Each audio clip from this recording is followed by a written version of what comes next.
সম্মানিত দর্শক শ্রোতা, দেশ এবং দেশের বাইরে থেকে আপনারা যারা সংযুক্ত আছেন, আমাদের ভিডিও দেখছেন এবং শুনছেন, সবাইকে আন্তরিক প্রীতি ও শুভেচ্ছা জানিয়ে শুরু করছি আজকের প্রতিবেদন।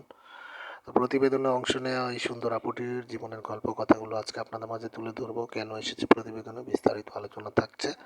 তা আপুটি দেখতে খুবই চমৎকার, ওনার গায়ের রং ফর্সা, উচ্চতা 5 ফুট 3 ইঞ্চি, স্বাস্থ্য ভালো। পড়াশোনা বেশি দূর পড়াশোনা করতে পারেনি, অষ্টম শ্রেণী পর্যন্ত পড়াশোনা করেছে। পরিবারে উনি ওনার বাবা মায়ের সাথে বর্তমানে আছে। ওনার বর্তমান বয়স হচ্ছে আপনার 20। বিয়ে শাদী হয়নি, বিয়ে শাদী বসার পরিকল্পনা নিয়ে মূলত প্রতিবেদনে এসেছে। কোনো সহযোগিতা চায় না, উনি চায় একজন ভালো দায়িত্ববান লোক যে তার সার্বিক অবস্থা জেনে শুনে তাকে জীবনসঙ্গী করবে, তার পাশে থাকবে।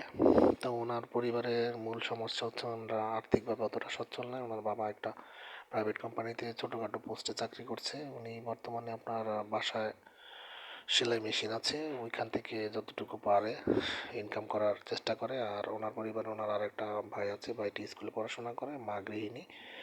তো মূলত যৌতুকের দাবি দাবা এবং হচ্ছে যে পারিপার্শ্বিক খরচ, সেটা তার বাবার পক্ষে বহন করা সম্ভব নয়, বিধায় উনি মূলত বিয়ে বসতে পারছে না।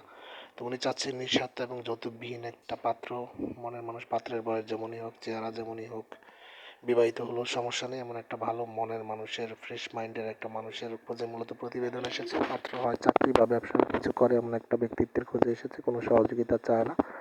আপনারা যদি ওনার মুখ থেকে আরও কথা বলে ডিটেলস জানতে চান, স্ক্রিনে দেওয়া নাম্বার আছে, নাম্বারে ফোন করে অতি দ্রুত ওনার সাথে যোগাযোগ করে সব কিছু জেনে নেবেন।